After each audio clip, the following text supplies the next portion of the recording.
They obviously had a new broadcast lineup, but they also had some new systems and new graphics. Yes. You were sort of all over this, mate. They crushed it, yeah. What was your take on all of that? We're all paying the same price for our subscription we were last year, and we're getting a product that's much worse. Well, who the fuck is Willie Windscreen? Yeah, could you imagine? Sorry, I swore. Did I just cheapen the show? Sorry. BRT are a customer program. They were faster. You could argue that if Tickford and DJR just paid for a customer program from 888, they'd be more competitive than they are now. I know my dad would be looking down on me pretty stoked I'm backing a Ford because he was originally a big Dick Johnson fan. And love Dick. You watch your mouth there, Bubs. Oh no! He's in defence! They're both in defence! All in defence! Oh, unbelievable! Well, I think we should rip the top off this one, start the Mate. podcast. Let's rip straight into it. Sound check. Sound check. Fizz of that one. Crisp. Welcome back, Elliot. I say welcome back because you've been away for the weekend. No, appreciate it, mate. Thank you for having me, as always. You're right. I'll keep you around for a little bit longer until I find someone better. But I live stream across the weekend. So thank you to everyone that joined our YouTube and jumped in on the live stream and watched the Supercars. I watched Friday night, Saturday night live stream, and I had to do it solo. But I did have a blast. There was a lot of people that joined us across the weekend and or joined our channel. But a quick reminder to everyone, because there's something like 40 or 50% of our viewers aren't subscribed to the channel. What are you doing, guys? Click subscribe. Get in there. So if you are listening to this and you're on YouTube, hit subscribe. If you're on Spotify, hit follow, download, all the magic stuff. We need to keep going and keep growing. But where were you on the weekend? Because I texted you on Friday. I said, you coming in for this live stream tonight? I was waiting for it too. I was Were you? waiting for your text. I was driving. I was nearly at the New South Wales border. I saw it pop up and I thought, oh yeah.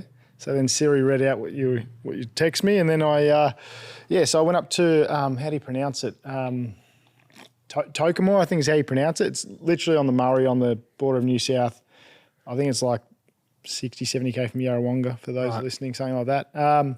Just a boys' weekend up there with some friends playing golf actually, and I'm terrible at golf. So it's definitely whack fuck when I play. But it was good fun. It was nice to...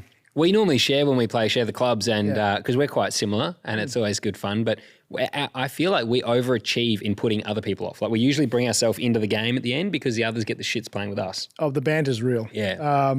I think it was 16 of us up there. So it was a pretty big crew, all crammed into a house. So that was fun. But yes, that's where I was, mate, playing golf or trying to play golf. So I missed the live stream, but I did keep up with all the action. I had my phone going with KO while we're at the pub and having dinner and stuff like that to keep on what's going on, and saw you were keeping the hunters informed with the streams, mate. So it was good. Chewing the fat on my own here at the bar, but we actually want to celebrate something too tonight. So this is, we have PB'd this month on social media. We have crossed 8 million views for the month, 8.2 million on Facebook and Instagram, which is unreal. The support has been surreal. I mean, there's always the negative that come along with it when you get those kind of numbers, but the majority has been unwavering support for what we're doing. So thank you to everyone that's tuned into our social media and helped us reach. I mean, 8 million views in 1 month has far exceeded what I thought we would have gotten at the very beginning of this show, that's for sure. It's not bad for a couple of hacks, mate, that's for sure. Yeah, I checked it last night and it actually blew me away, but we want to celebrate it by... giving everyone 15% off as well on our... So we did one we crossed the milestone of 20,000 followers, I think it was on Instagram not long ago as well. We put up a discount there. AHU15 is the discount code on our website, apexhuntersunited.com. You can get 15% off any merchandise you like. If you don't want to buy it, that's okay. You don't have to buy merchandise. But if you like anything we wear or you check out the website, there's something you want to get a stubby cooler, you can get 15% off AHU15. Definitely need a stubby cooler for when you're sound checking with us. Yep.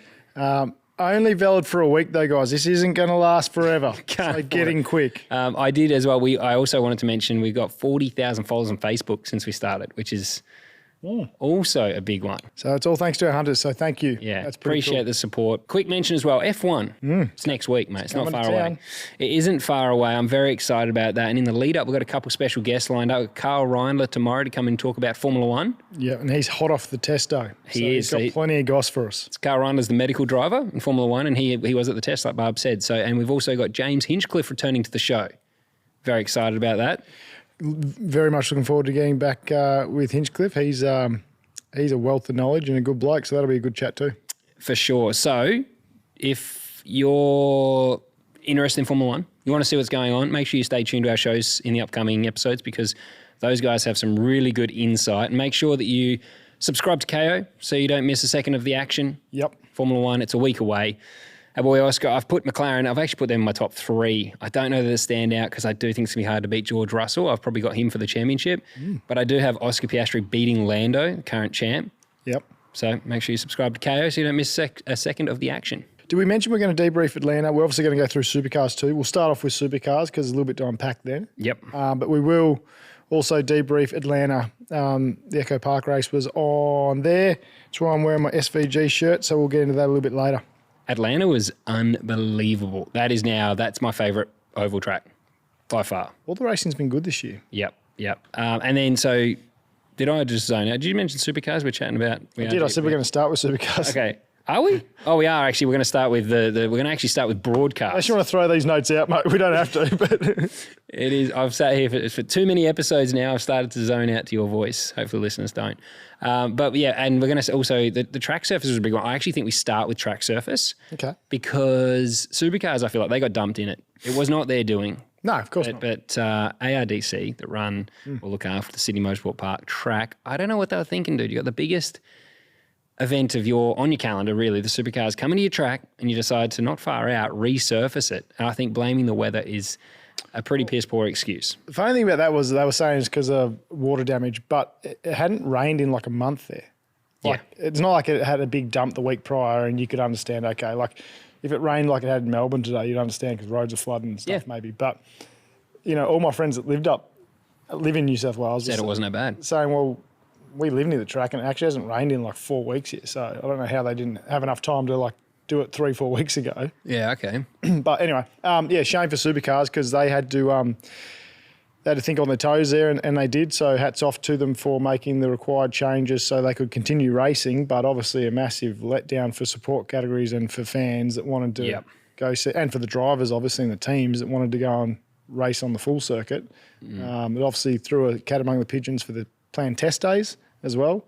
They'd used the short track the first bit, and then the second day at night they used the full circuit. Well, I heard rookies use their rookie days, but you only get a limited number of those. And so not the main game guys, but the Super 2 people. Yeah. I think Alice Buckley was one of those that went there to try and learn the track and make sure they're up to speed for the Super 2 round. And then to go and cut it, it is just devastating. Like you said, you spend the money you do to race Super 2. You don't want to be racing around on a goat track like that. And even the track limits is a bit of a shambles. Like you didn't even what would have become turn 5, the right-hander. There's no beacon there. They said Supercars told the Supercar teams that if they had to revert to that track, they were going to install a timing loop overnight. For main game, yeah. For main game. But it's actually pretty average that the support categories then didn't have that timing loop installed. So qualifying was a bit of a shambles. It's like whatever you could get away with, really, you took it and you could jag a lap. And the frustrating thing for support categories is like without them, the show doesn't run. They bring so much of the money in. Yeah. Like you think about all the entries that all those cars are paying. It's not cheap. 100%. Well, $100,000 a round run Super 2 is pretty wild. Yeah. So for them to not get treated to the same almost level as Supercars, because they're bringing more money in probably than Supercars are essentially. So, yeah, crazy. Disappointing for them. But, yeah, as you say, not much Supercars to do. They did the best they could to get the show rolling and keep it rolling. But, yeah, just a shame that ARDC couldn't work out that needed resurfacing prior. I know, yeah, or even delaying it till after this weekend. I know they're always going to say they have other things going on, but you have to prioritise. You would think you'd prioritise Supercars. Maybe it's not their biggest earner for the year. They would probably lose money on it. But it is the event that showcases the circuit. Because where else do you see that much content of a racetrack outside of a supercar round? Like we're not watching the drifting and stuff. And some of those events, okay, they might bring in more money, but when you're putting your racetrack on television, you want to make sure that it's right. And at the moment, it just looked like a shit show on the weekend. The fact that they keep changing it, the teams didn't even know until Friday night what track they were going to be racing on. Yeah, unfortunate for Supercars because they're trying to pump up hype. Obviously, it's the first round of the year too. Like it's not like midway through the year. Like it's the showcase. So, and I've been very critical of everything in the lead up, and then that was the only one where I was actually like, this is a disaster. Because Supercars, and I said this is bad for Supercars because it wasn't something they did, but they definitely got dropped in it at a time when I felt like they're pretty vulnerable. It wasn't like they were killing it in every aspect, and then this happened. But Supercars then did drop the ball after that into broadcast. It's a great point. Just while we're finishing up on the circuit too, shit quality racing because of it, but also Tom Knight's just thrown in there the damage it causes to the cars because it's extremely dirty through there. So he's just said our Super 2 front bars look like they've been through the sandblaster. as you Right. touched on to me, mate, off air, the cars bottom out through there, so you can actually do a fair bit of chassis damage and things like that as well. If you're hauling ass through there and you're not driving to the conditions. So, yeah, I'm sure there'll be teams that are a little bit disappointed with it from that point of view as well, because obviously added cost to them to go and repair cars. Yep. Well, I did the ride day on the Monday, and it was, if you tried to push through there, the car bottomed out really hard. On a ride day, it's pretty easy to conserve, but when you're racing, Yeah. you just can't, and it's so easy to get a run through that chicane up to the last complex that you have no choice but to just throw the car through there and hope you come out the other side without anything too bent. But we are just, when we do throw to someone, if you're listening on Spotify or YouTube, we are live streaming tonight, actually. I didn't mention that at the beginning of the show, but we're live streaming for our Patreon members.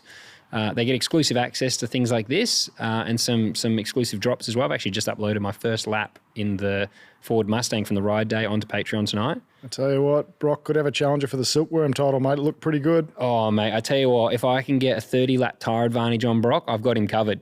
On the ride day, I was all over him. I think he was on wets, but I did have him. I had him covered. But yeah, ride days are funny. You feel like a superstar sometimes. They throw tyres on it. It's easy at 8/10s, isn't it? Oh, mate, you get fresh tyres and you know the other bloke hasn't had them changed in like 3 hours. You go out there and you feel like a dog with two dicks. You're out there flying around. But I did get to drive it and I uploaded it to Patreon. So if you want to check that out, join up there. And also if you want to be part of our YouTube private live streams in the future, subscribe to Patreon. Come check that out and come chat with us. And that way, yeah, now you know at least when we mention someone or a message that they've put in, it's in our live chat. So another, I guess, change up for the year or something that was fresh, mate, was the broadcast. So they obviously had a new broadcast lineup, but they also had some new systems and new graphics. Yes. You were sort of all over this, mate. They crushed it, yeah. What was your take on all of that? Perfectly executed, zero flaws. No, if I'm honest, I think today when I was prepping for the podcast, I got to around 400 mistakes and I went, fuck this, I gave up. Because I get it, like drivers make mistakes too, and we're going to be critical. But the way they executed with this new graphics pack would be like every car turning up for the start of the race and forgetting to put fuel in them for the start. Like it was a non-starter. They had templates that they were publishing on the broadcast and the templates weren't updated for multiple years. Like I've got a screenshot here. I'll pop the screenshot in the YouTube video as well. So one shot of a post-race results has 15 mistakes in it. Team names in there that are multiple years old, not even like, they shouldn't even be in the template folder. I don't understand why they're there. We've got race numbers on the template that aren't even in our category. So I don't even know why those numbers are actually possibly going to end up on the TV screen. They shouldn't even be in the software. Should have been archived, mate. So the mistakes were insane and I don't think there's any excuse for it. I actually think it's a disgrace. I was very, obviously I did a lot of TikTok, those talking head style videos I do. Bit of a laugh, but I was very frustrated. I was venting through smiles and laughs, but I was very pissed off because I was watching it and I felt like the viewing experience was compromised. I appreciate there's a big change. They've gone and upgraded the appearance of them.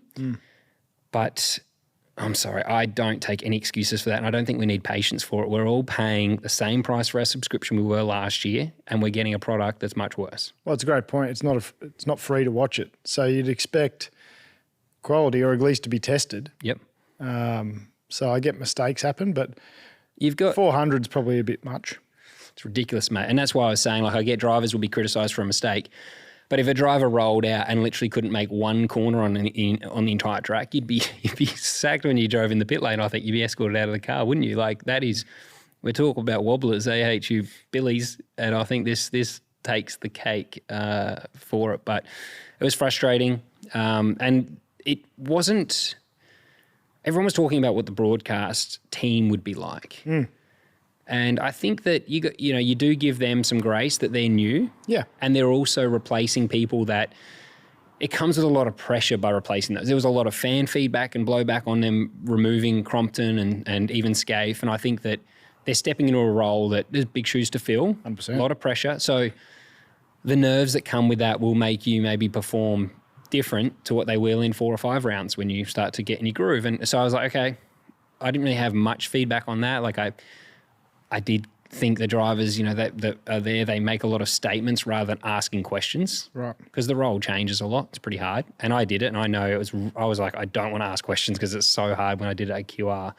So I'm not saying I'd do it any better. I just think that that's the biggest challenge as a driver stepping into a commentary role, or especially pit lane reporter. Yeah. You walk up to someone and they just make statements, and then luckily the current drivers are nice enough to pretend there was a question in there and answer something. But I think the broadcast stuff, that's one thing. You give them time, but things like Will Windscreen popping up, I don't know if you saw that one. Yeah. Not even the right name for the people on screen. That's the stuff that I can't forgive. Yeah, it's been in our chat. A few people have mentioned the Willy windscreen and stuff like that. Like, yeah, I think on the actual talent that was doing it, I thought it was okay. Like you, mate, I'm sure there's a few cobwebs and a bit of rust that's been knocked off there. Yeah. First one back, or first one. But I thought that stuff was pretty good. And you got to remember too, we're so used to hearing Neil and Scaife. It's going to be different. Yeah. So you're going to pick up on because it sounds so different because we're just so used, especially Neil had been doing it for 100 years. Yeah. You just get so used to it. Yep. And so used to a style. And it will take time. And like, it doesn't mean it didn't need to change or that it wasn't time for change, but it might just take time to get used to it. Yeah, correct. I did think that, well, actually we'll go into the broadcast team in a sec, but the coverage for me, when I was live streaming, Top 10 Shootout was the hardest watch for me because I didn't have any information. Like I was lucky that I was live streaming and I used Timing 71, which was a software that Shane actually got me onto while he was watching our live stream. And that way everyone had the sectors and everything. So in the future, if you want, you don't need to watch. You can have broadcast on to see the cars on track, but if you need information, our stream had working software that gave you the lap times and the correct names of the right numbers, right teams. All you have to do is subscribe to come watch our YouTube.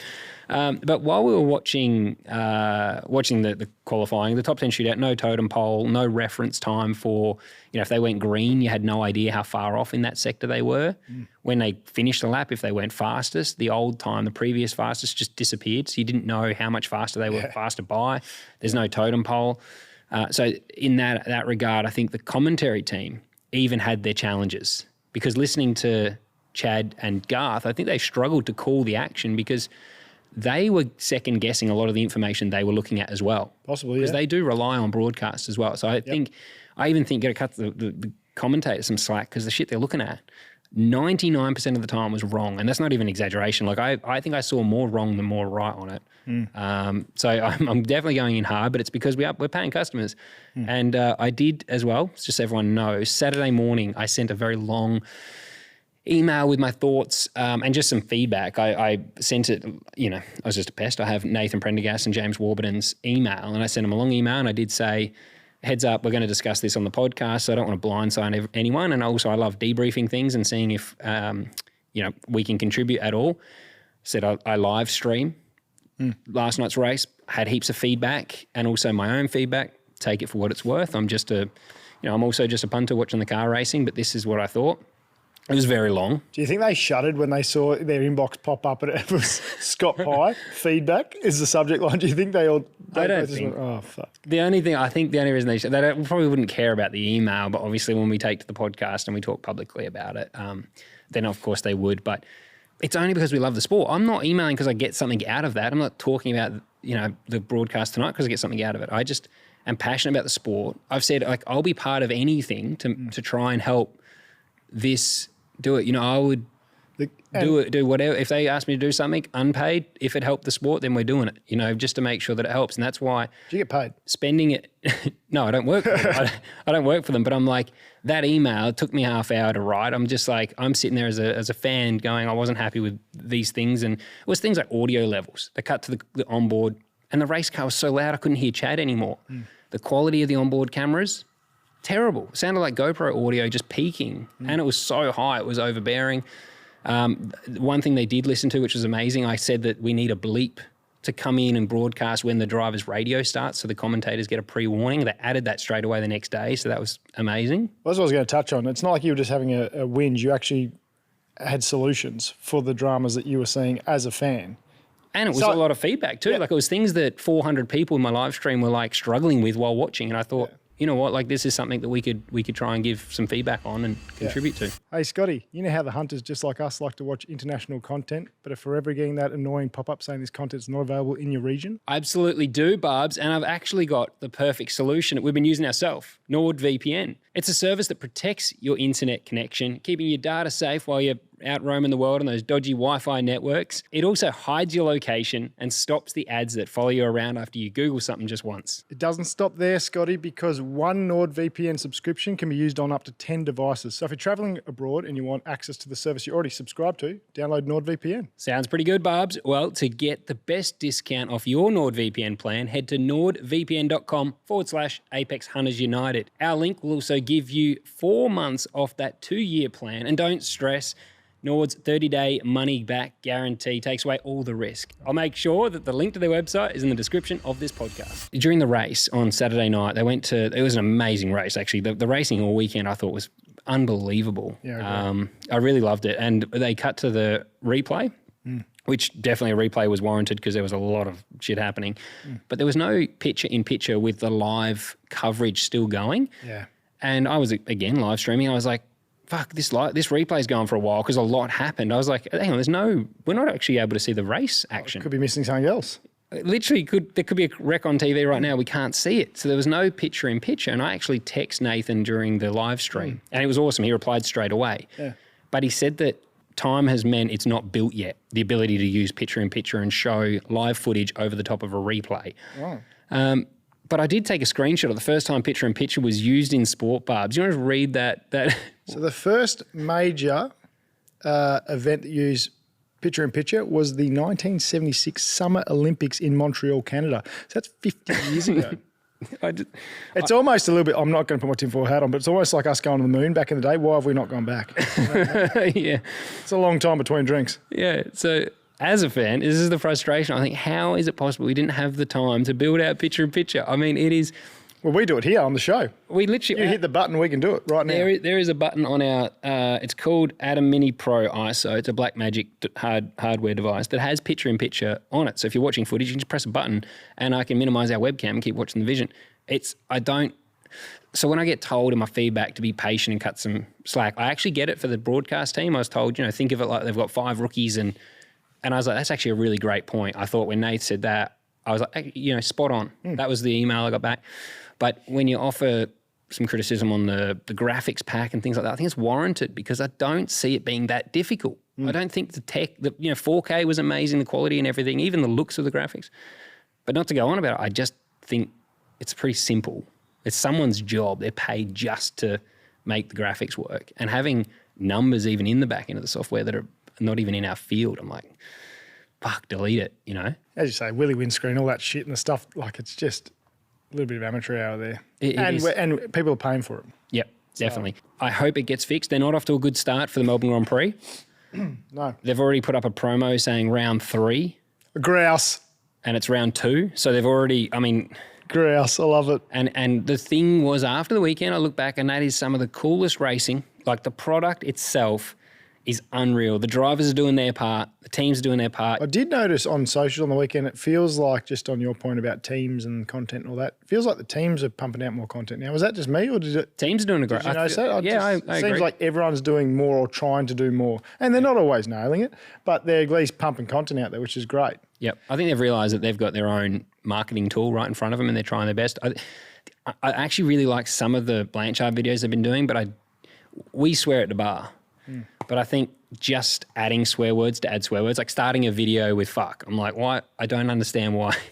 Especially when you do have, like if it rolls off the tongue in the middle of a sentence by accident, you flow with it or whatever and you just swear and it's bleep, that's okay. Naturally. But I think just starting with that as your hook, I think is a cheap way to try and keep people intrigued in your video. Like rely a little bit on the context rather than using that for people to go, oh, what's that? Like staying in the video because they just dropped an F-bomb at the start of the video. So BRT crushed it on track. I actually felt like their content off track it lacked a bit just with the amount of swearing that wasn't necessary. It wasn't as part of the conversation. Sent him some feedback.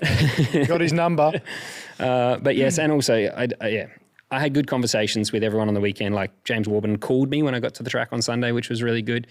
And there are lots of positives. Like I think the change in broadcast team's fine. It was good attendance apparently on the weekend. I think the 12,000 attending Friday night's great. Looked like the crowd was pretty good. Free Friday was cool. I like that idea. We've been big advocates of that. Like it's far too expensive to go and enjoy motor racing in Australia at the moment. So that's cool. And the racing. But I mean, you can't. I think racing was great. Unbelievable. So the product is great. I probably feel a little bit frustrated that we're not if you have first-time viewers in that on the weekend, probably would have been like, what is this? Yeah. Because the racing be awesome, and then you get the results. Racing cool, but who the fuck is Willie Windscreen? Yeah, could you imagine watching? Sorry, I pre-race? swore. Did I just cheapen the show? Sorry. Mate. No, see, that rolled off your tongue. That felt natural. Commentary, I had said that, Chad, I felt like was still a bit too much of a pit lane reporter. I still think it possibly needed to go through an audition process.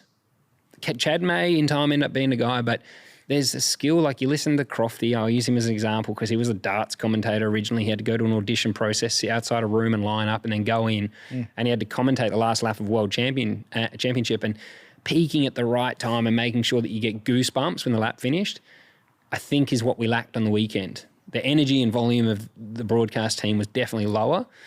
And when not experts, like those fucking pros, they have octaves or whatever, they go up and down, they can really manipulate their voice the right time. They're pros that do that.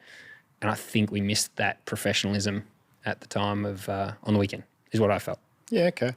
I kind of just thought, because like motorsport fans have been listening to Chad for ages. He's been around for ages. Like if you watch the supports and everything. So for me, it kind of didn't feel like a big change really, because GT had been popping in and out and doing it. So I actually didn't personally feel like what I was listening to was actually much of a change.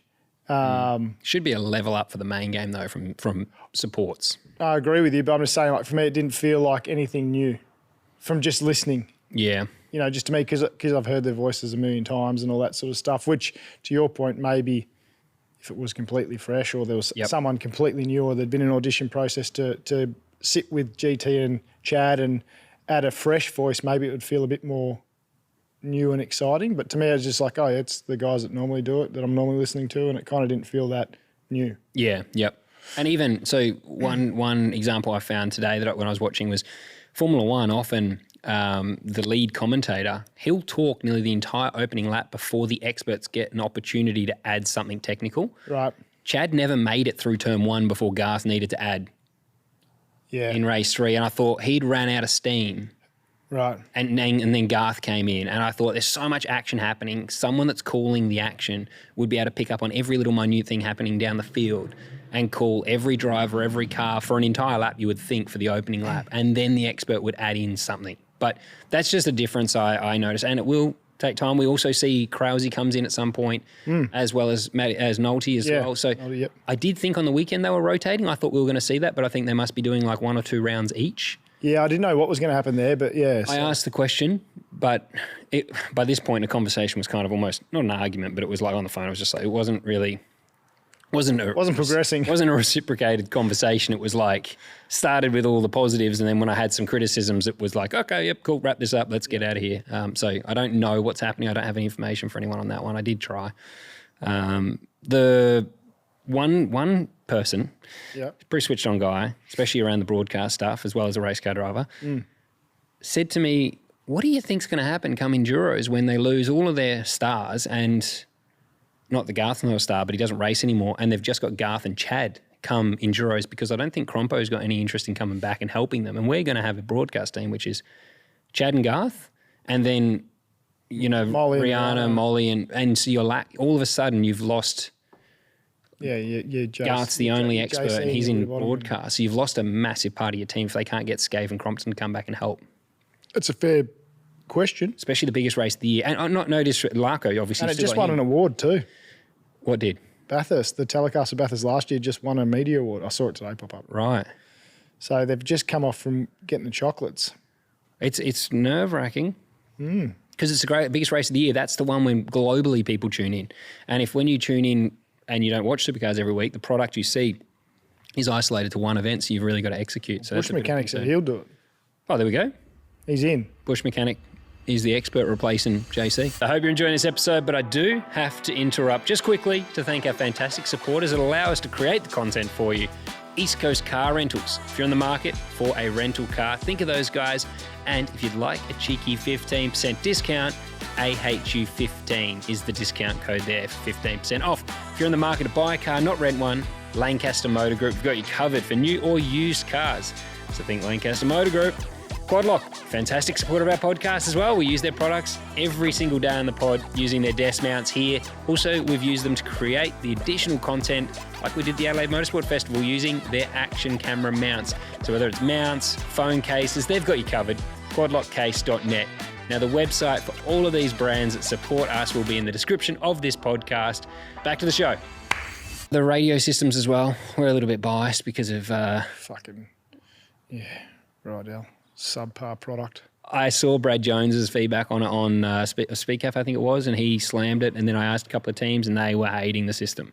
Did not like it because they had put so much time and effort into fine-tuning the Clearcom system and they had it perfect. And now the amount of radio dramas going around in the pit was just, it was terrible. And people were just not happy with It's that. for anyone using any radio system. Yep. So, and the reason they've gone to this is because they wanted to have the in-car radio system for broadcast, which it worked well, I thought, for the engineers. You could hear them, but the driver's radio didn't sound great at all. Almost sound like, because we have radio dramas anyway. You can barely hear when you're on the track. The radio, because you've got so much noise. just that much background noise and static. But it sounds like Rydell has caused a lot of problems for the teams. So I do hope they nail this in-car radio for broadcast, because otherwise it's all for nothing. Yeah. No, I agree. That's it, really. I mean, we talked a little bit about the onboard camera, so we don't need to go into that too much. Obviously, said our piece. You've sent your email. We've had a chat. Yeah, I've had my cooling off period and talking about driver cooling. Yeah, What's next? Couple of very hot boys out there. Obviously, Brock, Will, and Reynolds. Was there anyone else that had massive heat dramas in that last one? Not that I am aware of, and I don't know if Reynolds had cool suit failure or just had an issue, like just overheated. Right. And just so everyone knows, it's not a lack of effort by any of the drivers. Genetically, everyone is different in how you deal with heat. You'll even know it in your own family and friendship group. People like the heat. People don't like the heat. And so I think Reynolds is someone that doesn't like it. I don't think Slady did well with it, but that's because he's a shredded weapon. Like he's like no body fat. Yeah. But that used to make me laugh. Sorry to interrupt, but they used to make me laugh at like the big hot endurance races. You'd see like Jason Bright, Bargwana, all those guys that were a little bit larger than the Whippets could go all day long in the heat. Yeah. Like fit as a Mallee Bull, never got to them. The heat never got to them. And then the guys that can go run a marathon sub 3 hours and they're absolute weapons, but really lean. They, like as you say, they got no insulation, got nothing to help them. Their body can't feed off anything because it's just muscle. I don't know if there's any scientific evidence behind it, but I'm with you. Like you look at Lowndes, he just gets out, never a beat of sweat. And I'm like, I think it was J-Dub said on the weekend about that. I stole his there, whereas like, I don't know if there's any scientific evidence, but it does seem to help. Like having a bit more meat on you.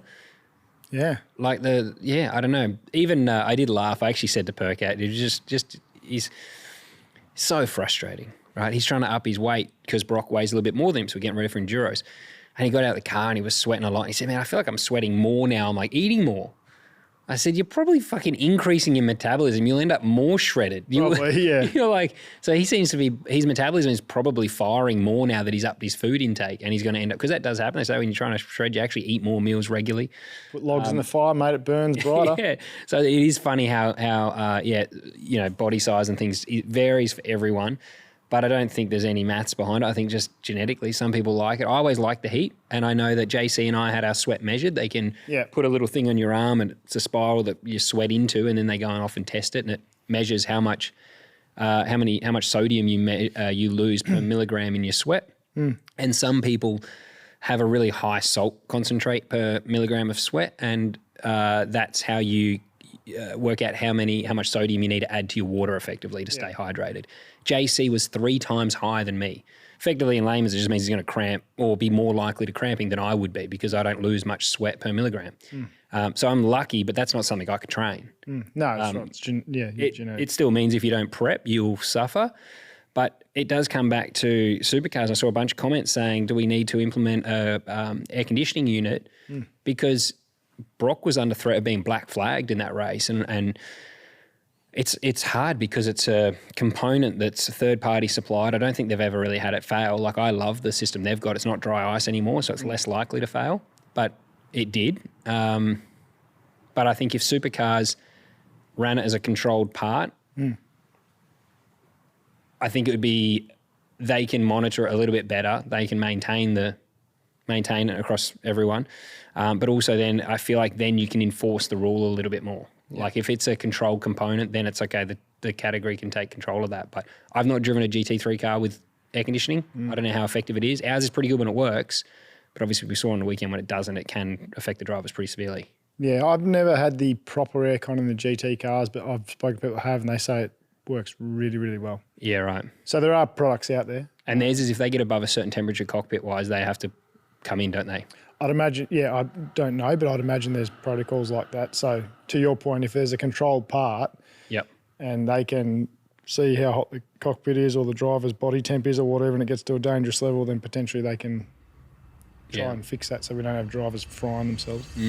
Hunters, I just want to take a moment to thank one of our fantastic supporters, Shaw & Partners Financial Services. Shaw & Partners are a leading national investment advice and wealth management firm. They act for and on behalf of individuals, institutions, corporates, charities, and family offices. So, if you're looking for advice or assistance with investments or strategies, look no further than Shaw & Partners Financial Services. With a 35-year history and 8 offices strategically placed all over Australia, their financial advisors are within reach and ready to provide tailored solutions and advice. For more information, follow the link in the description of this podcast. Back to the show.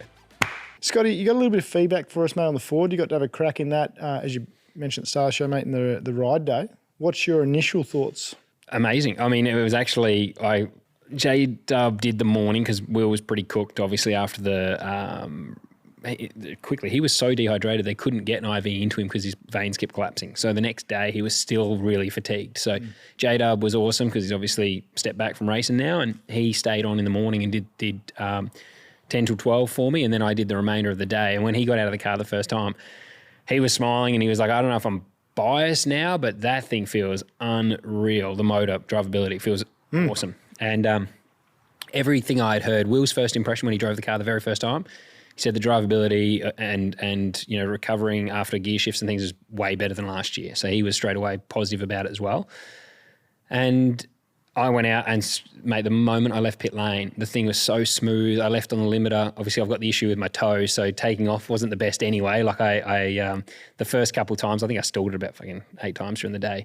But when you leave on the limiter, the drop and go, you can get hard into the throttle. There's no surge, and it's really smooth when you release the clutch. It doesn't die or anything like that. So I felt like drivability out of the box is really good. And then when you release the button at pit exit, how smooth the power supply was amazing. You could manage the wheel spin really easily, and it felt like every part of the throttle was progressive, and you're easily able to manage how much power you're putting through the engine rather than getting to a point in the torque curve where like 60% throttle, just heaps of power came in or something like that, and it breaks traction late. None of that happened. It seemed like it was a really progressive power curve. And then Sydney's a great place to test all of that because the corners are so long. So from crack throttle to 100, you get a really good feeling of what it's going to be like when you're asking for a little bit more if you're aggressive in the throttle at 50% or something like that. And it's a shit surface too. So the time it takes to get to 100 is a lot longer. So you really get to feel that out. Exactly. And then even under brakes, you watched the onboard today, and the first thing you said, like in the Chev, I could always hear the overrun, or like it sounds like there's like like motors running on as you're decelling. Yeah, exactly. So as you're like off throttle, it's still overrunning, and there's none of that. It's super smooth. So that's all mapping. So everything off throttle felt really good.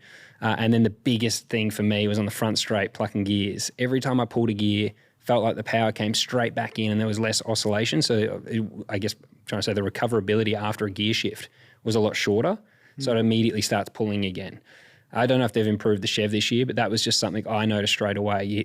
And you can hear it in the video that we put on Patreon. Yeah. You pull a gear and immediately the engine starts pulling again. It's super smooth. So I was a big fan. I noticed on the outlap, literally it was just smoother, quiet. Pit lane.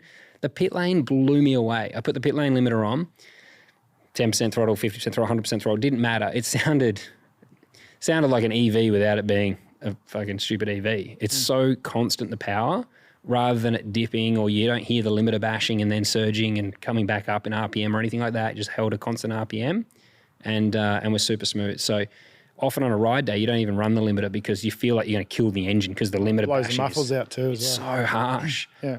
Whereas this just sounded like I was holding a constant throttle position without increasing speed. It just was perfect. So balance-wise, you don't know the difference between Ford and Chev because you're on old tyres, you've got a passenger, you're not playing with setup, you're not analysing data. So the engine is the only thing I could really give good feedback on. And like I said, they would have changed stuff with the mapping in the Chev as well. Sure, yeah. But everything I heard about the negative of it last year, I would have no idea what they're talking about. Yeah, well. Unless it's changed this year, I don't know. But it's definitely not something to Need more complain about. power? We always need more power. Race car drivers are never happy with the motor. But yeah, I definitely didn't feel any of the complaints we heard a lot last year from the power. Well, and it was obviously a good thing because Brock won 2 out of 3. Sound check? Sound check. Exactly. So anyway, that was a little bit of insight on the engine. I don't think there's anything else I thought about it.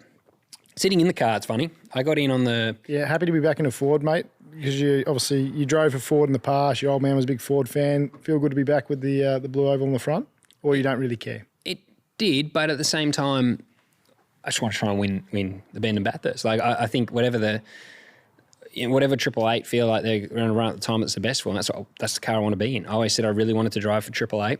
Yeah. And if that could only be 2 times a year like I've got now, then that's all I want. So that's always my priority. But I know my dad would be looking down on me pretty stoked I'm back in a Ford because he was originally a big Dick Johnson fan and getting to drive there. Love Dick.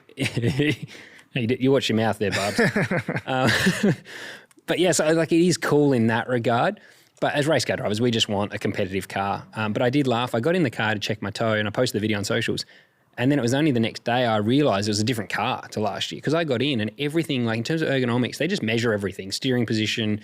It's where you want it. Was exactly the same as last year. And I got in and it just felt like my car I ran last year. How was Traymon's thrown in here, mate, in our Patreon questions here. How different is the view out of it compared to the Chev? Did you notice anything? Is the windscreen, looking out, is it different or in the mirrors? Anything? The mirrors was the biggest difference. But first, actually, and I don't know if it's because my mobility's not made, I couldn't push to get out of the car off my foot. Right. But I did struggle a little bit. The clearance between the roll cage and the headrest feels like it's smaller. And I kept catching, getting in and out.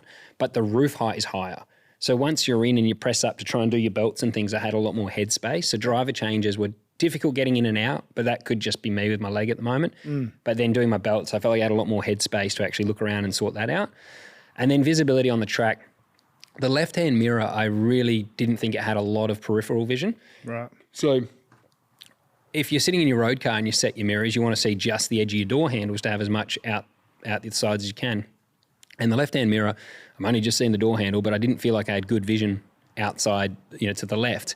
And I heard a couple of the drivers that were rookies saying they struggled on opening laps because they just couldn't see out the left. Didn't know who was there. And I noticed that straight away, so I felt their pain there. That feels a little bit different. And then the right-hand mirror was actually similar to the Chev. You can never get, because the mirrors were originally for left-hand drive cars, the mirror can't pivot enough to the right to open up. So I'm looking at 70% of the mirror is the door. Yeah. And that was the same as the Chev. That was always something we struggled with. So I don't know if they'll fix that. I think some of the Chevs, we peeled the mirror off and stuck a pivot behind it so that you could get a better perspective. But visibility out the window, dash, wheels, everything felt, mate, just like riding a bike. Felt exactly the same. That's what you want.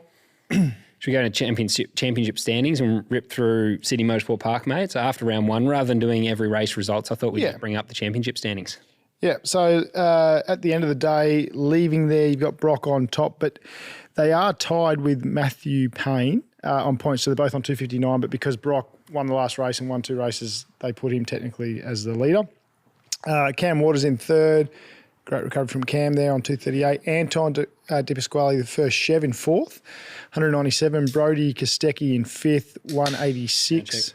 Sound check. Ryan Wood, first of the Toyotas, in sixth place. Solid job by Woody, 170 points. Jack LeBrock, seventh. Dave Reynolds, eighth. Thomas Randall, ninth. And Cameron Hill, another Toyota, in the 10. Yeah. The Brock and Matty Payne, no surprises there for me. I don't think they were really standouts last year as well. So I think that was great. Cam, for me, was the big surprise. I think he did a mega job, especially in that last race, to come from 20th, I think he qualified. And we'll get into that, not stoked about that, but to come away with third position in that last race, especially in the conditions. It rained. It showed. Cam just raced his ass off. He's just smart, man. Yeah. Like, I feel like that's Brody's biggest letdown at the moment. Like, he can be fast at times. He's inconsistent in qualifying, but he's just doing silly things that you wouldn't expect of a past champion. And I don't think Cam makes those same mistakes. No, Cam's got an amazing racecraft. Very rare you see him crashing into people and, like, it causing them to have dramas or whatever, old rubber, whatever. He's aggressive, sure, but that's everyone, right? And he is very good at passing under brakes. And when you watch the onboard cars, you can see in the centre of the lights, often when you see purple lights, that's rear lock. You never see Cam go deep under brakes and have the purple lights come on. He's never got rear lock, and they show his feet and the foot cams a lot. He's heel and toe. Not to like pump his tyres up, but it's so good the way he can brake as deep as he can and then manage the over revs with his heel and toe. He is a master at late braking and using the clutch and throttle to match RPM and pull it up without getting any rear lock. I was really noticed that during the live stream on the weekend. Yeah, there was a couple of people that felt like they sort of picked their cars up by the scruff of the neck and did more than what they should have with it. You've put in your notes here, mate. Woody, you thought overachieved in that Toyota? I think so. He had good speed. I would have said Andre too, apart from obviously having one blow up on him. But he was sort of leading the Toyota show early in the weekend. Yeah, definitely. I think until the engine failed, he was the standout Toyota for sure. Yeah. And it reiterated what we said about when the car of the future came in. Brad Jones Racing picked up the customer program out of 888 and did an amazing job. They won a heap of races with Bridie, Fabs. Yep. You know, that was unreal. Dog. They had the last race 3 at Sydney on the weekend. They had all three of their cars in the 10. Yeah, right. Macaulay was 10th. All three of them. Cam Hill was in the 10 and also Andre. Yep. So, yeah, to your point, mate, they've come out swinging as far as Toyota's concerned, which is a great effort because, they obviously were rushed to finish the cars. So to have some top 10s across every car on the weekend was probably pretty good for them. I know they've probably got a few stresses going on with motors and whatnot, but... Yeah, I don't know how they're going to achieve... I think they've got to do 5 engine rebuilds before the Grand Prix next week. Well, the engine builders will be very busy this week. And they only had one spare engine for all cars that was tagged, and the engine they used wasn't tagged. I don't understand how you can get away with, or how that works, having an engine that's not tagged. I guess if it gets tested and it's over, then you're done. But I don't think the second spare, I might be speaking out of school here, but from what I heard, there was only one engine that was actually sealed. Yeah. And the spare that they put in Woody's car was not. The saving grace for them will be that the Grand Prix is obviously based in Melbourne and they'll be building the motors, I would imagine, out of Clayton at Walkinshaw. So at least it's a local round to buy them an extra day if they need it. Yep. Traymon said that they did have 5 spares there ready to go on the weekend. That is true. But like I said, I don't think they were all tagged. I don't think they were all, which means sealed and checked by Supercars. So actually, I don't know if they had time to go to Supercars and get all the checks required done. I think they were there as spares and emergencies, but there's the possibility that they're not right because they weren't properly checked. Now, could be wrong. I'm saying that with the disclaimer that I might have misinformation there, but that's come from a couple of different teams that told me. We'll have a go. I thought Chaz, actually, I did want to say, I think he drove the wheels off his thing. He looked like he was pushing a sled down the front straight. He was that fucking slow. But from turn 1 to turn fucking 13, he was driving that thing and putting it in places that I was really impressed with. And then he'd hit the front straight and they'd drive away. But he battled Batesy, man, for 10 laps. And he showed why he is as good as he is because he never gave up. He fought all day. And I think he didn't qualify well, but he did get it to positions that I thought was overachieving. I know he didn't obviously score the end round results like Woody did, but he wasn't as fast as Woody. Whether that's, Woody's been pumping him. I think last year Woody won the he would have won the championship if he was not out of contention because of mechanicals. He kept moving over to let Chaz through. So there's that speed, but then in the mid-pack, I thought Chaz was outracing everyone. Yeah. So you mentioned down the front straight, he looked dog shit, mate. Is that when you were there, could you see that or... Not so much, but on the coverage, Brody pulled out of the last corner and pulled back in front of him. Chaz never even picked up the side draft. Yeah. I don't think I've seen anyone do that since the Ambrose Scaife days when they were swinging. Bathurst. Yeah, righto. When they had all that drag. But yeah, I haven't seen that happen in a long time because usually if you get a run on someone at the last corner, they can pick up the side draft. You chase each other across the track. But Brody actually pulled in front of Chaz by turn 1. Yeah, okay. And it did not look good. But it didn't look like Woody had those dramas. Yeah. So I don't know if there was an issue there with Chaz's donk for the weekend, but he made up for it on the infield. Yeah. Erebus drivers, they had an absolute shocker. Mechanical failure on Cooper's. The first race had the power steering failure and then another one on Saturday. Yeah, they had I think a wheel. It might have been Sunday had the wheel issue. Yeah. Yeah, feel for them. They just had a uncharacteristic weekend really. They never really looked like they fired a shot with speed either. Yeah. And, I think we talked about the pub earlier, mate. They're just... Erebus have historically, since they've gone from the Merc to the Comet, they've always had fast cars. Right. That was a shocker for them. I agree. I think Premiere also, I was expecting bigger and better things from Premiere on the weekend. Definitely. I don't give a shit that they rolled the dice on the rain thing. I mean, where they were at the time, I think I would have probably done the same thing because they had nothing to lose, right? They were running late teens, early 20s anyway, realistically. So and they're the kind of Hail Marys that pay off sometimes and you win. They had nothing to lose by doing it, only had to gain. But, yeah, I thought they would have done more, which just goes to, show, I think it was in the pre-brief, someone said to us, do we think Roland Dane's going to make the difference? And, I said one person is not going to make Premier beat Triple Eight. No.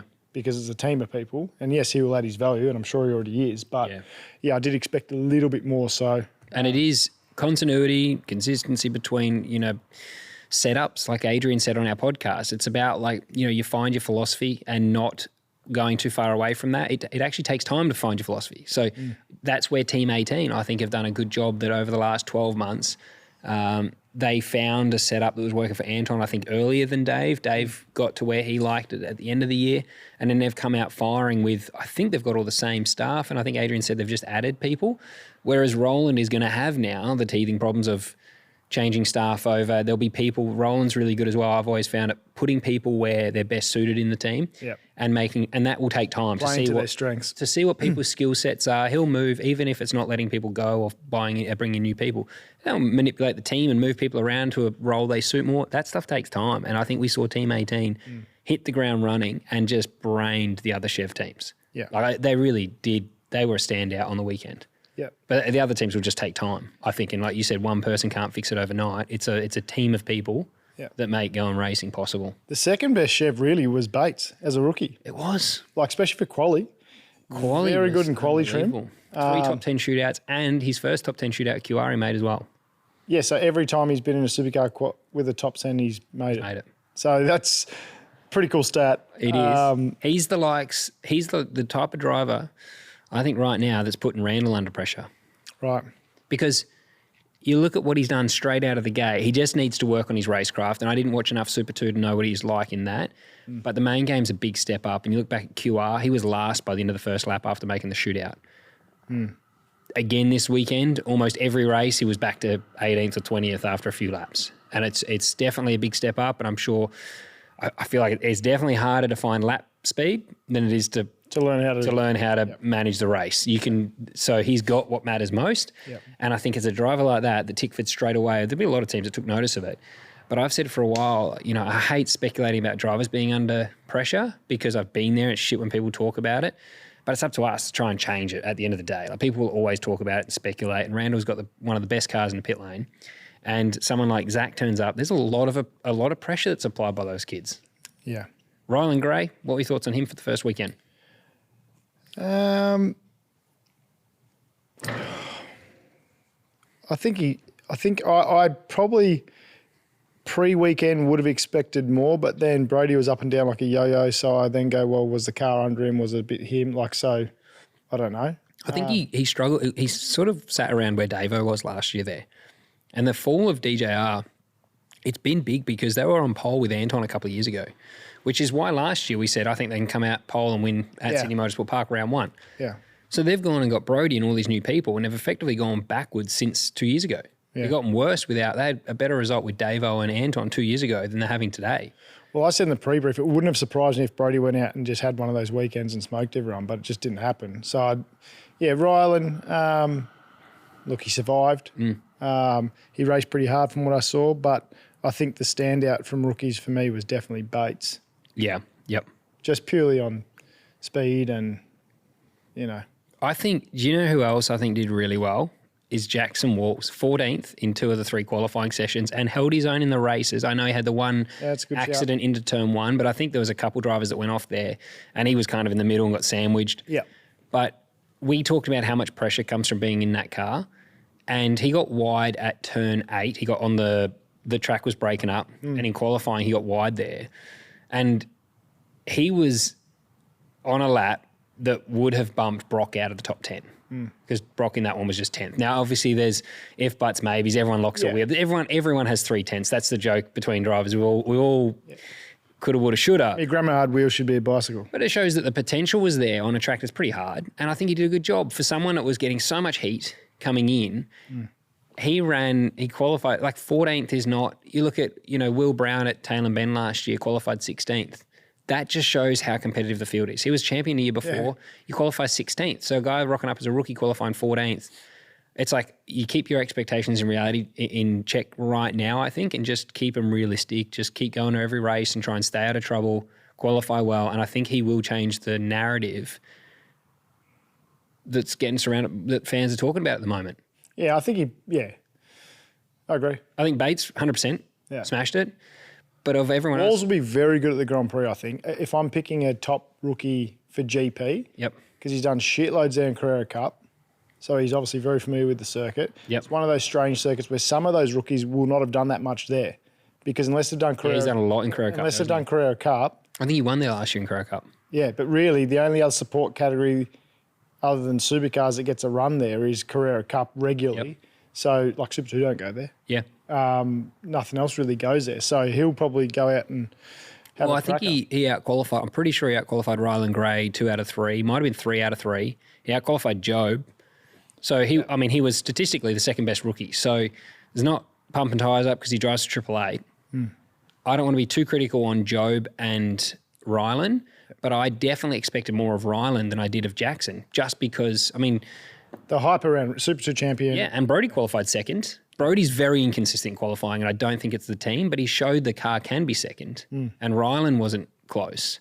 Whereas, Jackson wasn't that far off Brock when he qualified 10th. Do you know who I thought did a great job too? Who?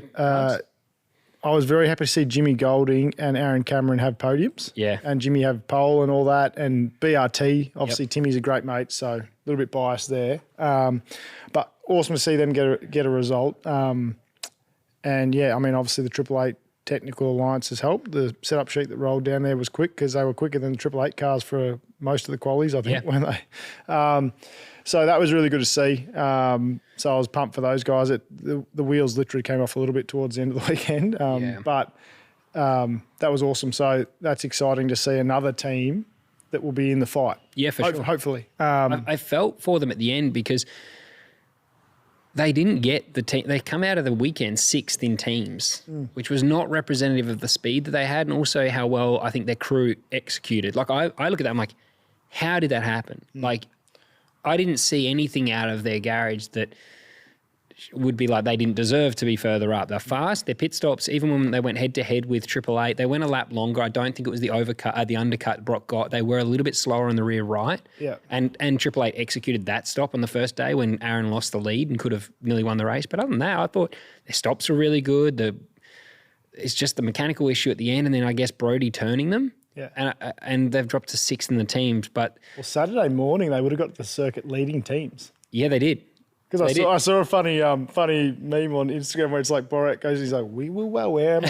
And it was like BRT rocking up, leading the teams on Saturday. Yeah. So, yeah, they got a little bit unlucky at the end, but I thought that was really good to see. Good. It sucks that this sport, though, there's no success guaranteed based on past, and we know how quickly it can move on, and that's where you got to capitalise on those weekends and execute, because there is no guarantee that others won't find form going forward, and it'll be harder for them. They could have scored really good points, come out second or third in the teams. Instead, they had their issues and come out 6th. And hopefully it continues and they have more opportunities, but you're just not guaranteed in this sport because it is so competitive. Yeah. And I liked it because on that, there's so many people, everyone in the field can do an amazing job. And I think if you look at BRT last year, they were running down the back, and then, and Jimmy Golding wasn't having a great time at Premier, and then he goes and gets a pole, and it shows that, there's so much depth all the way up the field. You just need the right thing underneath you. You need a little bit of luck to go your way. Yeah. Team behind you, and, there's 15 people that can go and win a race. So who remembered who forgot? Remember, we're talking about that at the beginning when we, 100%. You talk about drivers, they don't forget. And the depth of our field, I think, rivals almost any championship in the world. I think IndyCar's one that is stacked, but then I think you do come here, and Supercars have a lot of quality drivers. And like you said, just top 15 can win races if they're in the right car at the right time. And it's amazing that Golding had to go to Trans Am to learn how to do that too. It was racing against you. He learnt the racecraft from you, mate. Does need to work on a start, though. Unfortunately. Rolling starts in Trans Am, mate. There you go. That's why. It is Trans Am where he's learnt everything except standing starts. Shell were P5. That was a surprise from me. I guess Ryland Gray's new, but I did think that the Shell V-Power Racing team should be consistently like a top 4 or top 3 team. But Penrite, even as a rookie last year, like you think Kai, we can't use a rookie excuse because Kai came in last year as a rookie and they crushed it. They were second in teams. This year, they've come out straight away, second in teams. I didn't have, I'd tell you what, I didn't have Tickford as the top 4 team leaving Sydney. Top team. On my bingo card. They're leading the team championship. Oh, yeah, I know. And good on them. But I didn't, that wasn't on my bingo card. And really, wasn't on mine. And to be honest, Triple 8 came out a little rusty in some of the things that happened. Like we talk about executing and Brock when he got the unsafe release on the Blanchard car. I think it was Aaron Cameron or James Golding. Well, it was one of them. I think it was James Golding. It was a cool drive car, yeah. And they filled quite a long time in the first stop, and it meant they only took 2 seconds of fuel in the last one. And that's one of those instances where if you use the power of hindsight, you just short fuel the first one and drop out in front. And they put in enough fuel that, unfortunately, they drove straight into the side of him. And to give some, I guess, leeway to them, the exit out of the pit at Triple 8 is very difficult to blend. Yeah, because you have to turn hard right and rejoin. So the unsafe release there is if you've been dropped and you're screwed. Like you can't normally you'll swerve out and then straighten up. I've probably had 10 times where if I was in that box I would have been done. But that's where I think they could have short filled there and then done a little bit more fuel in the next one and not had it. And that's where Triple 8 even seemed a little bit rusty in that. I think that would have been one of the first fuel stops. Yeah. So it does happen, but that's why, mistakes like that. Will spun the wheels. Yeah. 2 15-second penalties in one night, and that's why they're third in teams. So it shows you make a couple little mistakes. And Will had his shunt on Sunday. Yeah, actually that's true. So that didn't help. It wasn't one of the weekends that, they didn't execute. They had cars quick enough, but didn't execute. I think that shows how competitive it is too, how good the racing was. They have a small fuck up. Yeah. And all of a sudden, What about, do you want to go, we'll go penalties next. Yep. I thought that it was like everyone gets one at one point. From where we came from last year to this year, I don't understand why these 15-second penalties were being thrown out there. 15's a lot too. Dude, Ryland Gray turning Cam Hill. Cam Hill turned in like that meme, good luck everybody else, I turn now. And Ryland, you have to be somewhat aware there's someone down the inside. And I look at that incident where Ryland Gray, it was when there was the big cluster of cars and about 3 spun. And Macca had thrown up the inside. Yeah. So it ended up being 3 wide real late in the piece. Yep. And Cam Hill just took race line. Yeah. Turned straight in. And so I thought the 15-second penalty, to get a penalty that severe, you have to have been not even in question that you were 100% in the wrong and you completely ended someone's day, I think, because we don't do drive-throughs anymore. No. So 15's about as severe as it gets. And I thought that was a bit unnecessary. Did you see that? Do you remember that accident? What did you think of it? Yeah, no, I actually thought, because I watched a couple of replays, I almost thought it was just a racing incident because I thought, so many went in there. Macca came in late, but he was up far enough by the time they got to there. Ryland's there. And then, as you say, Cam's he's got to turn at some point and he's turned, but there's 3 there. So then it kind of looks like he's come across the nose. Yeah. But he doesn't want to get hung out on the shit because then he's just going to run off anyway. So I just kind of thought, fuck, racing incident. That's what happens when 3 goes into 1, right? But, that's I only saw the footage, so I know Beardo would have had 25 camera angles or whatever, but I just, looking at it, I thought, what do you do? Shit happens. That's racing incident, press on. Yeah. Even the Will one, when he came down the inside of turn 4, I thought when we saw Brodie's on board that he had an option to give Anton space, whereas it looked like he stayed up to stop Will getting the run through the outside of turn 5 and tried to, go as fast as he could. Yeah. And then that meant when they made contact, he bounced across into Anton. And again, a 15-second penalty, I thought you've got to be 100% to blame, I would have thought, for that. And in that, I thought Will was overly aggressive and probably in the wrong, but then I thought Brodie could have done something as well to mitigate the contact with Anton. So I didn't understand how one person could get a full 15-second penalty. But then I spoke to Will after and he just didn't really seem to mind too much. He was sort of like, I don't know. So to me, that one was more cut and dry than the Roland Hill one. As in, Will should have got the 15. As in, if there was going to be a penalty. Yep. You know, I was like, oh yeah, because to me that was a low percentage move that anyone was getting out of there with Will firing in so late, being wet too. Don't forget, so it doesn't take as much of a bump to turn someone. So yeah, I kind of thought, oh well. Cassandra's asked a question here that I'm not too sure if I understand, but question: if a driver causes an accident from a medical moment, can the penalty be taken away? So you're saying, Cassandra, if someone had a sneezing fit as an example and then drove into someone and turned them around and got a 10-second, is that what you're saying? Something like that? Oh, that's not in my excuse book. I'm going to use that. I've never used that before, but I could say I think it might need to be more severe than a sneezing fit, but... Wow. But yes, I'm sure if you've had a medical emergency of some kind, then you wouldn't get penalised, especially if it's severe enough.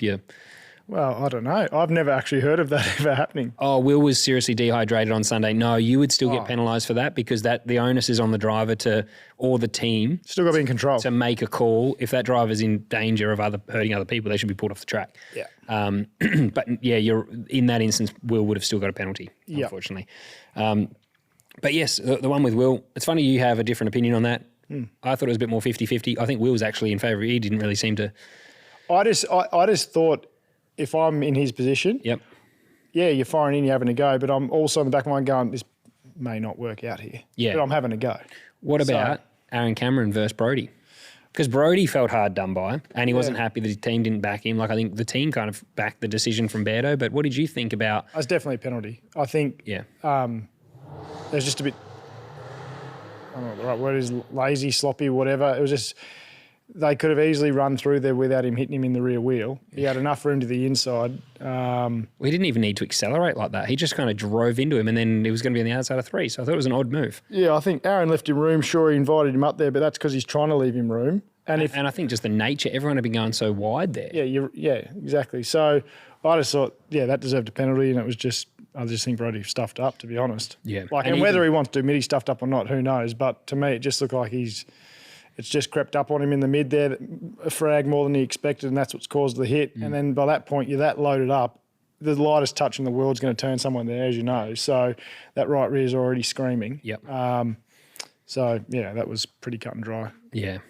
This one did deserve a penalty. Again, I don't think 15. I think it was 15 Brody got, but for punting Bates, that was the worst punt. Like, it wasn't even a bump and runs where you get in the rear of someone, you wobble them wide and you get them on exit. Where was that one? I'm just into the hairpin at turn 8. He drilled Batesy, fucked the rear bar, and it ended up destroying Bates' rear tyre, and he dropped back like a bloody sack of potatoes. Yeah. But it was like this, the 15, I'm like, surely they do 5s now or something. It was a really bad punt. It wasn't a bump and run. Bump and run, I swear, is when you rub and unload someone at the apex. Well, I think it also depends too. So if you cause damage to someone that makes them drop, say, 5 spots or 10 spots, as an example, and they would have gone, we want to try and put him behind Bates. Yeah. So if Bates had dropped back so much, 13 seconds, well, they would have just gone, well, he needs to finish behind him because he's ruined that guy's race. Yeah, that's true. So we'll have to give him a 15. So that would, I'm guessing, I actually didn't see that one, but that is that's how I've always judged stuff. If someone causes someone and ruins someone's race, they should finish behind them. True. So you kind of adjust the timing to suit. And Beardo did say, I had a good convo with him after, I think it was Melbourne Grand Prix last year, and he said everything has to be outcome-based. Because I originally, last year, was saying penalties can't be based on the outcome, but actually they have to be. It's like the one punch. Yeah. He said if someone breaks your nose, you're not going to go to prison for manslaughter, but if it's more severe, you do. So the penalty has to fit the crime, and you're right, that's actually a good point. Draymond's put in there that Bates was braking 25 metres earlier than everyone else there. 25 metres, mate, is a long way. Maybe 3 metres, 4 metres is a lot, but... But also on that, I always hate when people go, you broke out. It's like people are entitled to break where they want. 100%. And also Brody has won the championship. He should be good. Yeah. I think someone breaks a bit early, and he was a half car back. It wasn't like he was on his rear bar and he checked up and unloaded him. Yeah, he rolled up in the rear of him. So, but actually, I've come around. You're right, 15. Maybe it was appropriate. Maybe I was wrong on that one. As long as he finished behind him, then it's appropriate. But if he's, if Bates was if he finished 10 seconds behind Bates, then maybe not. Maybe I'm coming around on NASCAR now. I'm like, fuck it, don't investigate anyone. Just let them sort it out. Just fight in the pit lane. Find them for that. A little wrestle. I reckon. Don't even investigate. I laughed on the weekend. They don't investigate anything. No, because they know they're going to get sorted out the next round. Yeah, exactly. Self-policing, really. What does DJR and Tickford do right now? Because Tickford last year dominated Sydney, and then it just spiralled. The final race of the weekend to qualify 20th when the guy last year could not be touched on 1 lap speed. Well, what do they do? I'll answer Tickford first because both there. Tickford are obviously leading the team, so they probably got lucky in reality. Yeah, they did. I think they'll know that. I think they'll be working hard to try and they now know that there's Triple Eight have come into the Ford and they've gone, wow, this is what it can do. So they know they've got work to do. Yeah.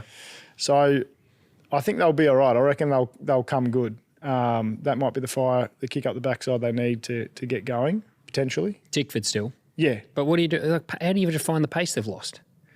Because literally, but in the I don't know because in the last race, right, Cam come from the back and drove through, so it's hard to tell. Yeah, I think from the weekend. You look at Blanchard Racing Team has gone from nowhere, like zero to hero almost, and then Triple Eight get a Ford for the first weekend, and they made all the Ford teams look bad for pace, for outright speed. I know they didn't execute, but you can't look at teams now and say they weren't the best paced car. Of course we because their customer cars were as fast as them. So there's no doubt that whatever they're dialing into it is working. Like I think last year I got slammed every time I said the biggest parity or biggest disparity in the pit lane is teams at the moment. Yeah. And I think that we're seeing it. We will now see it more than ever, I think. Because last year, like Tickford did that video celebrating, we've got parity. Well, you got parity and you just went from 6 sessions undefeated to P20 by Sunday, which by the end of the weekend you should be closer. I know they came through in the race, but the guy that couldn't be touched in quali last year. And then the thing that's a concern, I mean, maybe it's flipped from last year, but last year they went from dominating to 17th at Melbourne Grand Prix. Yeah, and that's sort of what I meant, but I think they will... potentially they were complacent because they didn't have Triple Eight in a Ford last year and they did dominate there, so maybe they thought going there, we're going to be fine, we're going to dominate. Yep. That's what I'm saying. They've got lucky by leading it now, and I think they will now obviously go back to the drawing board. God knows what it is. Only Triple Eight know what they're doing, right? Yeah. What secret sauce is, but I think I have a feeling like they will work harder because maybe they were a bit complacent last year or whatever. Maybe not, but that's just what it looks like, the optics of it externally. Triple Eight's come in now, smoked them for pace. Yeah. BRT are a customer program. They were faster, over 1 lap pace. You could argue that if Tickford and DJR just paid for a customer program from Triple Eight, they'd be more competitive than they are now. But then it would be the Mustang Cup. Yeah, but that's what's bad. Like, we need to put a bit more pressure on we complain a lot in the comment section about parity. We put pressure on supercars that they're not even. You could say now that if everyone just signed up to a customer program, they would be faster than they are today. Blanchard proved it because they 2 poles. Yeah. No, I think Penrite's doing really well. Like, I thought Kai Allen was spectacular in that last race. Going around the outside of Brock. Yeah, he deserves He was just like, see you, mate, round the outside. That was unreal. Yeah. Against a guy who has more confidence right now than anyone in the field, and Kai just sent it. And under brakes for that whole stint, Kai was better. Yeah, Kai's really impressed me from halfway through last year through to now. Yeah. I think he's just really impressed me. He's aggressive. He's obviously putting in the effort. He gives a shit. And at the start of the weekend, it didn't knock his confidence that Matty was quicker. No. In fact, like, Matty's under the pump. Yeah, well, I mean, Matty came out faster than Kai, and then Kai found the speed on Sunday. But that's where it's cool to see, like, teammates push each other and lift, and that's Cam's problem at the moment. Like, that's what I was just about to say. Like, Matty on the pump, that will make him better. Matty's great. Kai's now just as good on his day. Yeah. So, like, Matty's going to lift. Yep. Kai's going to lift. Matty's going to lift. And as you say, if Cam doesn't have that, maybe there's just some complacency there in Tickford. I don't know, across the board. Yeah. Yeah, it's definitely one that at the pub you talk about a lot because DJR fans can be hurting. Like I said, my old man was a DJR fan, diehard through and through, and it's been years. And, you know, you got a driver walking around celebrating being the highest paid in the pit lane. And I'm like, unless you can qualify consistent, I don't think the highest paid ticket is something to celebrate about. I think all that matters is winning. And everyone, no matter what, it wouldn't matter if you paid $5 million a year. Everyone would want to drive for free if they could be Brock Feeney right now. If you could win every weekend of the year, you'd happily do it for free. Salary means absolutely zero because the only thing that anyone cares about should be or is winning races, I think. And I think that, yeah, they're the 3 top teams, but Penrite's come in there in the last 2-3 years, and I think they've upset the apple cart, and now we've got 4 teams, and we often see DJR, like right now, come out of round 1, 5th in the teams championship. Yeah. And, you know, if BRT didn't have the dramas they had, they would have been up the road on them too. You got DJR coming out 6th in the championship. They could have been 2nd or 3rd in the teams. Yeah. Toyota, Yeah, success or not? What do you think, mate? I actually think it was a success. I agree, yeah. They had 5 cars in the 10. All of them were in the 10 in the last race. I think for such a big program of work, complete new car, new engine, all that stuff. I think they should be very happy. I'm sure they've got areas they want to improve on. Yep. Engines is obviously something they'll be looking at. I'm sure there'll be talks. Is the parity right there? Have they got the same? What's going on? But I think they should all be pretty happy. And I think really BJR, I know you mentioned before, mate, but they should be wrapped to come out and get the results they got too. Yeah. Because really they were ahead of the homologation team most of the time. Actually, that shocked me on the Friday night straight away. They outqualified both Walkinshaw cars straight away. Yeah. So and that is what BJR did back. They pumped Triple Eight in the day when I think Triple Eight was so caught up with developing the car of the future, and that could be what's happened with Walkinshaw. But yeah, I think the Toyota was a success. I agree. I think they did a really good job. The reliability, I know they had the one issue with Andre on track, and then they changed Ryan's as well, but I still think that's expected. I actually thought reliability is pretty good. Like, first time on track for those cars. I was even thinking, I watched the documentary that I think Crompton's company made, and I thought it was great. Actually, the insight on that was really good. And it was the whole build process. And while I was watching it, I was like, fuck, it's the stuff you don't appreciate, like just molding and building panels and getting them to fit right. Yeah. Just even like fiddly shit, man. Clipping them on, like where to. Fiddly shit. It's the first time ever, the bracketry, and then being able to develop, produce them for customers. Yeah. So yeah, I think that's. I think they did a mega job. Yeah. I really do. I know they had the engine failure, but I don't call that a failure in terms of like what you'd expect. You're going to have teething problems. The format suits it too. That's great that for those guys, they get the opportunity now to get on top of these problems early in the year, hopefully stay in the top 10 of the championship and go through to the finals. And then I still think Toyota, if they do have any issues, they're going to get the leg up they need because supercars need them to succeed. And then in this format, you could have a couple of Toyotas in the final four and say Woody could be, like I picked him ages ago to win the championship, and I just think that everything suits them to peak at the right time. Yeah, it's probably worrying for everyone else because I think people probably thought it was going to go out there and they were going to run 24th to 19th, in the first round. Like, that wouldn't have surprised people, I don't think. With a complete new car, never been done before, that would not have surprised me if that had happened. I think Brody said on their podcast he put them to be last. Well, there you go. So they made the shootout a few times, didn't they? And then Woody at the end, I know he got a bad start, but I think he qualified 5th or something. He dropped back off the line, but he qualified well. So last race, the highest Toyota was, the Walkinshaw cars were 4th and 5th. So Chaz was 4th on Sunday. Woody was 5th. Right. Because of the penalty that Brody copped, he dropped down. Oh, okay. So they had 2 cars in the 5. They had 5 in the 10. I think if you don't call that a success for a complete new build, new homologation of everything, then I think you're a peanut. Yeah. All right. Well done. What is it? WTG, Walkinshaw, something. Good job to those guys. Yeah, well done. Yeah, because, huge. I do want to say too, Chev got a win on the weekend, Anton. Yeah. I'd picked it. Thank you for that, Anton, for the bow tie fans out there. Thank you, sir. I did think, I'm never going to hear that hear the end of that, because you actually picked, that podium was your weekend predictions. They were in the one race, but I also said that Toyota will finish 4th. I said Hill, which didn't happen, but Chaz finished 4th. So I was that's pretty good. I was kind of not bad there. Yeah, because my predictions were nowhere. I actually said OJ would be top rookie as well. Yeah. But I did say Woody would be top Toyota, but he wasn't. He was all right, but I didn't get mine. Were nowhere, mate. And actually, Adrian Burgess messaged me to pass this on to Barb. Tell him I said thanks for picking Anton.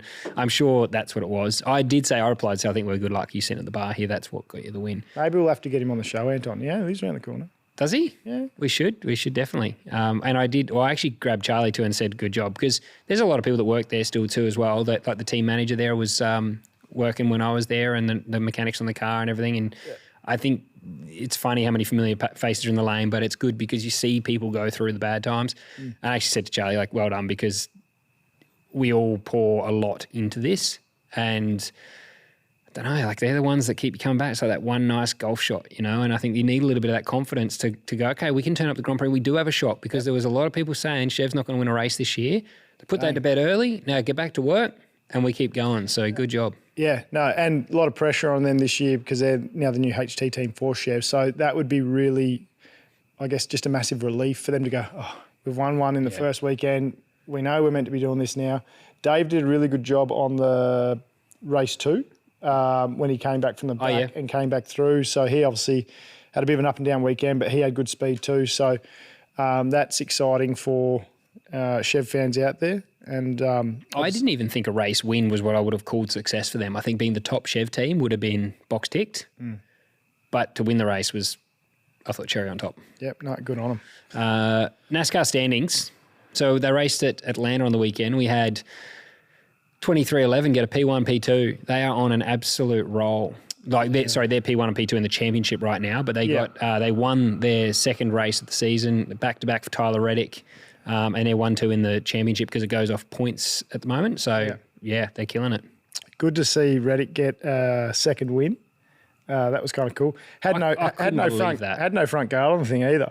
Like for a sport that is so aero and gaps and little bits of tape is so important for that stuff, for him to have a guard missing and come back through a win was pretty cool to see. Chastain said after the race it was like he plucked a gear and just drove away from me. Like coming to the line, he said he just had another gear. And I mean, did he? I thought straight away, putting your tinfoil hat back on, he did it at Daytona as well. Like they got something they're doing in that car that others haven't found yet. Well, I mean, maybe. I mean, investing a lot into it. It's a great team. We went and got to see it. Checked out the 2311 shop when we were in the States. It's pretty flash. Didn't let us film in there, but we could take our iPhones and film. Tell you what, the guy on the desk wasn't very nice. They were not friendly. No. Give you the hot tip. That let me down a little bit because I was pumped to go there. That was one of the places we were most excited to go to. We thought that we'd seen photos of the place. We walked in. The guy was so rude. Poor Paulie. He was like the only person. Poor Paulie's had his camera and the bloke just like sprayed us straight away. Put that shit away. As soon as we walked in. And then we ended up leaving it behind the desk with him. And then we went up and filmed with our iPhones. We stood even a piece of camera on our iPhone. But it was... Anyway. Yeah, but it was a very cool looking workshop. But I think they've got something at the moment. Honestly, I don't know how Reddick at the end of those races... and. Yeah, he had speed, and Chastain even said I couldn't stay with him at the end. And on the points before we get in the race results, SVG's sitting 16th now. If he'd had that good result at Daytona, he was on 4. Tell you what, to all the doubters out there, eat one. Mate, 100%. Because the first 3 races of the year, which have all been ovals, he's either led laps, he led at the Clash, he led at Daytona, and now he's at a top 6. Yep. And if it wasn't for that last corner where he got a bit of a dud run. Actually, I might as well read his reply because I didn't know exactly what happened because it looks like that track you can get a fair bit of aero wash. Yeah. And he said he thought that Ross was going to go middle and try something. So I attached to him and he went low and there was no air. So I went middle but couldn't get it turned down quick enough before they got under my rear. Yep. So once they got to his rear quarter, I think he had to then... They're gone. They took the air off him and they were under him. So it was a bummer because, man, I wasn't in the car yet. J-Dub was still running around and I was screaming in the pit because that had me pumped. I messaged straight away in our group chat. I was like, fuck, I was jacked because... When I saw that, I got worried that he'd won because I was like, I had to go into a meeting. So because my message was so... And I was like, oh, shit. So I'm like running the bathroom, like getting it up, trying to see what the NASCAR up to see where he finishes. I go back and watch the replay. And yeah, that was good. So awesome job, SV. Just one wearing the shirt tonight, brother. Good job. You're coming. There's going to be some good results at some point because he's consistently in that 10. And as we've always said, if you're in the 10... last 3 laps on any speedway, you're in the show because they wreck and the runs that you can get. And that's what we said to him. Like some of the moves and some of the runs he was getting, like he looks comfortable. He looks like he's been doing it for, like they didn't even practice or qualify at Atlanta. That was the second time he would have driven on that track ever. I know. And he did qualify. I think that's what's catching him out at the moment is a qualifying 30th each week and having it. But his race pace, he comes through now like... Yeah. Well, and I think the good thing is he said because of where he's in the points now, he's going to start in the second group, which is the better group to be in for quali, which the next track is obviously Coda, so road course. So, you know, hopefully absolutely spanks everyone. But that stuff will start to help. So if he can then get a good Coda, get up higher in the points again, he's going to start the next oval, second round, quali sesh, hopefully do a good job in qual. It's just momentum, but I feel like it's coming. I know we're biased because we're mates, but... You are wearing his merchandise right now. You wore it the other week. So you don't look unbiased at all. I did actually, yeah. But I'm pumped, so let's keep the train going. It is. I've got to say as well, I think some of my criticism of Supercars, it's funny because I think the product we have for racing is better. I enjoy watching a supercar race. I mean, I really loved Atlanta on the weekend. I thought Echo Park Speedway was really good. But I do think that supercars I still think NASCAR need more road courses. And I genuinely believe that because I think they have the most exciting racing for the length of the race. The end of each stage and the end of the races for ovals is awesome. Yeah. But I do think that we've got a great product, but we need to realise we are competing directly with NASCAR because next Monday we'll be watching Shane race at Circuit of Americas, which is very similar to Supercar. So it is almost a competition. I know a lot of Supercar fans. Supercars race there. If you listen to this podcast, you'll know now that Monday morning you can turn on KO and watch Shane race at COTA. And the problem is when it's every week, you start to know every Monday I can turn KO on and watch a NASCAR race. Yep. And then when we finish at the Grand Prix next week, we have a 5-week break. We're going to watch 4 NASCAR races in that break. Yeah. And chances are you might be invested in it.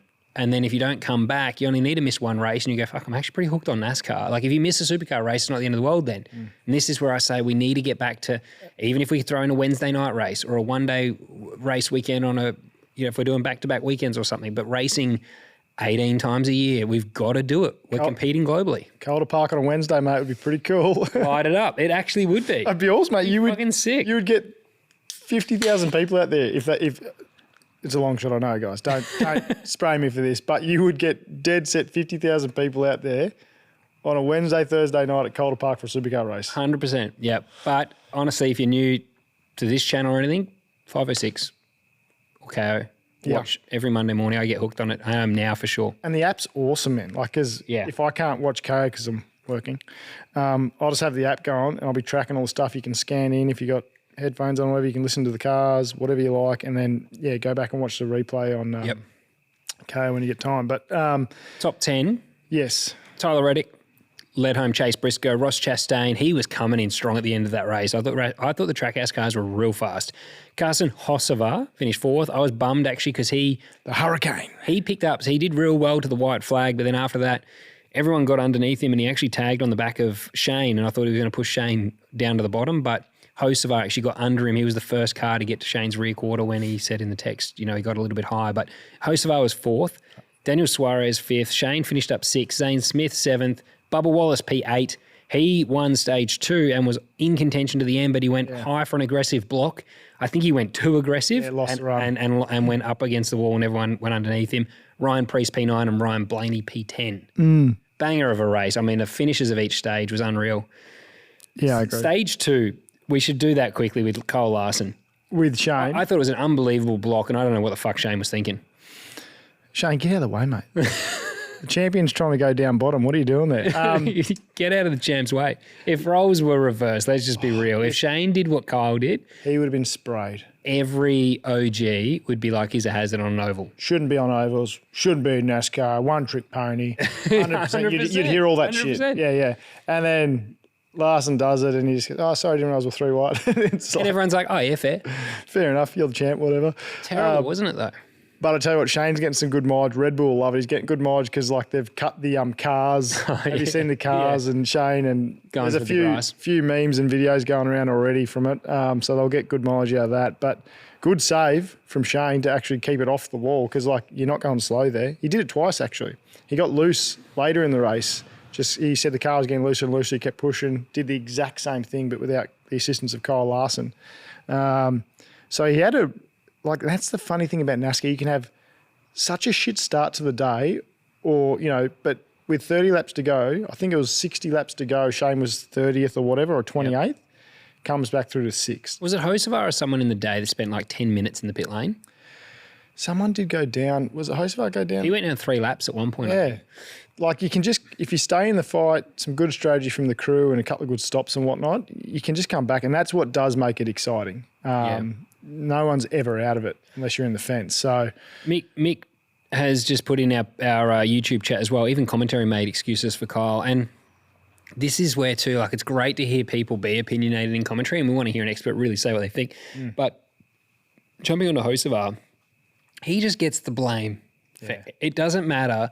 And everything I've seen, they still think, every expert thinks, so I'm clearly not an expert because I disagree, but every expert you hear on every pod or every clip I see, that Hocevar tried to punch the middle and there was no gap and he turned Seabell. But I swear Ross Chastain was into the back of him pushing, and Ross, even prior to that, was pushing everyone really aggressively because he was fast. That was a point in the race where he was coming through, and it's at the end of the final stage. And Hocevar couldn't have gone high because he'd already started to come down the bottom. So he would have hit the rear of him anyway, and he got pushed from behind. And I don't think he had anywhere to go. And I don't think in that – I actually disagree. I just don't think Hocevar really had anywhere to go, and it was almost like he didn't try and punch the middle. He tried to actually go to a space where there was some room, some breathing space, and he caught the back of Seabell and turned him. Yeah, I tend to agree with you, mate. I think it was bad timing on the push because he was lined up behind. He got the push, and he was probably just going to push into the rear bar. It's all good. But then Seabell moved a bit, and that made it half a gap, and that's why he got him off centre and turned him. So I tend to agree with you. I think it was actually timing. I don't think Carson did anything wrong. Yep. I actually think he's exciting to watch. I think he struggles a little bit where people aren't wanting to work with him, and it's you need someone to push you. You need the runs. And I feel for him because he's so fast, and he should already probably be winning races for how aggressive and fast he is, but he's just not getting the assistance out there. Yeah, no one trusts him yet. No one wants to work with him because they go, well, there's a chance I'm going to get wrecked in this, so no, I'm just going to push the other guy, or I'll let the other guy jump on behind me or whatever. So, and the Toyotas right now are doing really well. That, to be honest, the Chevys are not few and far between, but he's not getting help from, like, even say like Trackhouse are going to stick together, and at the end of that race they got Ross and Shane trying to tag in, and being with Spire, he's got there's no one there. And then he said he looked around at one point and was like, well, they're not going to help me, they're all Toyotas. Yeah.